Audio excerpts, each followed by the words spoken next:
بعد النزال الشهير لموسى عليه السلام مع سحرة فرعون وانتصاره عليهم، آمن السحرة بالله وسجدوا له، فعاقبهم فرعون وقام بصلبهم جميعا.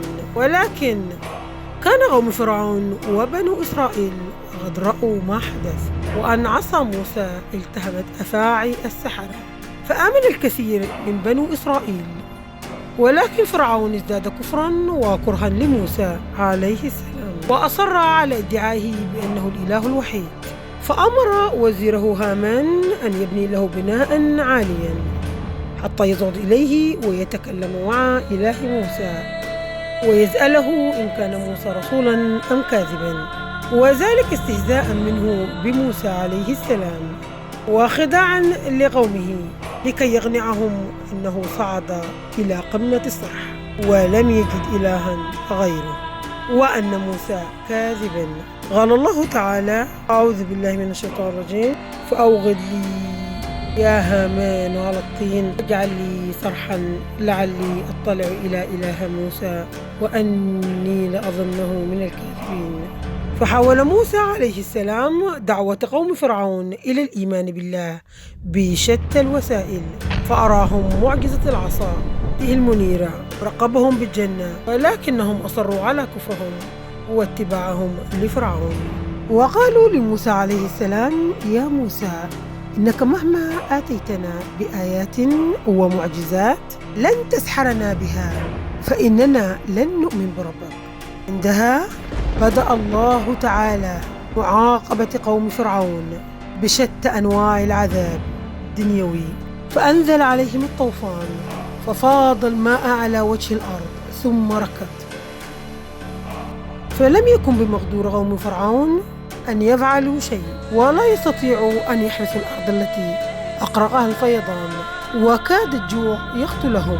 وعندها أنصاعوا لموسى عليه السلام وقالوا له: يا موسى، ادع لنا ربك ليرفع عنا هذا العذاب والطوفان، وإن استجاب لك نعدك أن نؤمن بربك وأن نطلق سراح بنو إسرائيل من العبودية. قال الله تعالى: أعوذ بالله من الشيطان: ولما وقع عليهم الرجز قالوا يا موسى ادع لنا ربك بما عهد عندك لأن كشفت عنا الرجز لنؤمنن لك نرسلن معك بني إسرائيل. فدعا موسى عليه السلام الله تعالى فكشف الطوفان عنهم، ولكن قوم فرعون نقضوا الوعد بكفرهم وفجورهم، فأرسل الله عليهم الجراد فأكل الشجر والحجر حتى إنه كان يأكل الأبواب حتى تقع مساكنهم عليهم.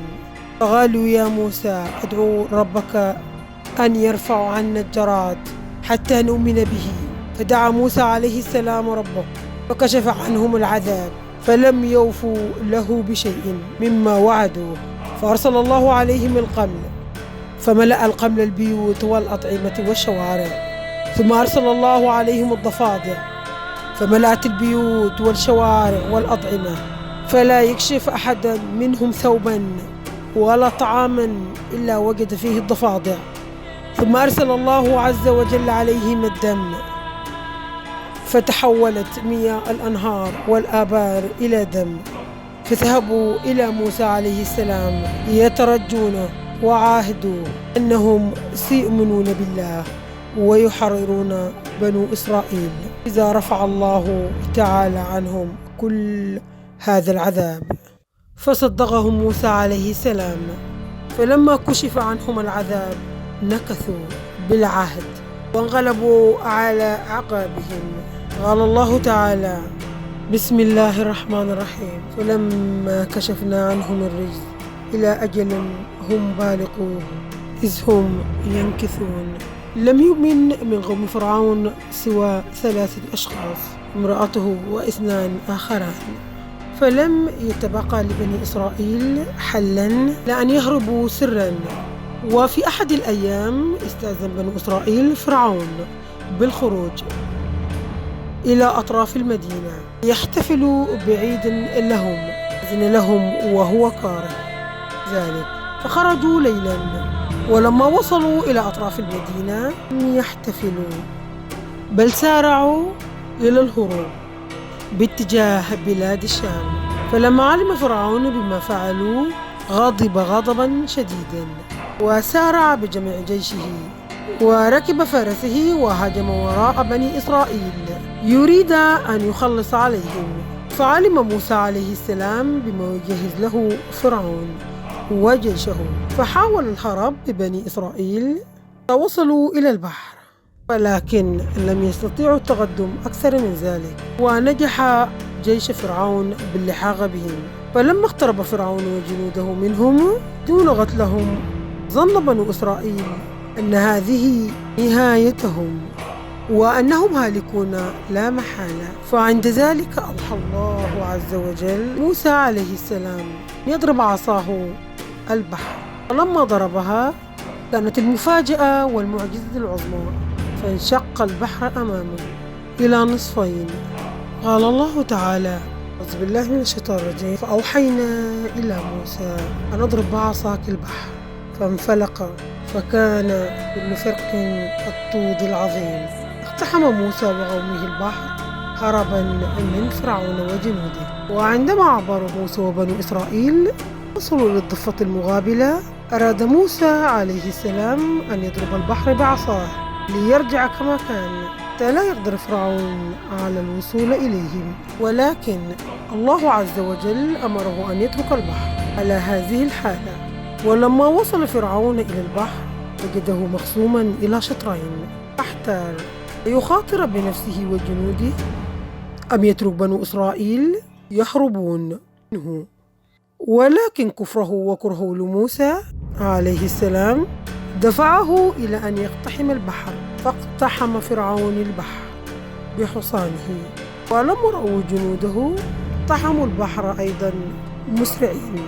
ولما اقتربوا أن يجتازوا البحر وهم أولهم باجتياز البحر، أمر الله تعالى نبيه موسى أن يضرب بعصاه البحر، فضربه موسى عليه السلام فارتضم عليهم البحر، حطم عظامهم وأغرقهم، فلم ينجو منهم أحد. وقال الله تعالى: بسم الله الرحمن الرحيم: وأنجينا موسى ومن معه أجمعين ثم أغرقنا الآخرين. فلما أيقن فرعون إنه هالك لا محالة تاب وآمن لعل الله ينجيه من الموت. قال الله تعالى: أعوذ بالله من الشيطان الرجيم: حتى إذا أدركه الغرق قال آمنت أنه لا إله إلا الذي آمنت به بنو إسرائيل وأنا من المسلمين. ولكن بعد ماذا؟ بعد أن أعطاه الله كل تلك الفرص وأراه كل تلك المعجزات، لكنه تكبر وكفر، فاليوم لا يقبل منه توبة ولا شفاعة. قال الله تعالى: بسم الله الرحمن الرحيم: الآن وقد عصيت قبل وكنت من المفسدين. وأبقى الله على جسد فرعون ليكن آية وعبرة لمن خلفه. قال الله تعالى: أعوذ بالله من الشيطان الرجيم: اليوم ننجيك ببدنك لتكون لمن خلفك آية. ولا يزال جسده إلى الآن باقي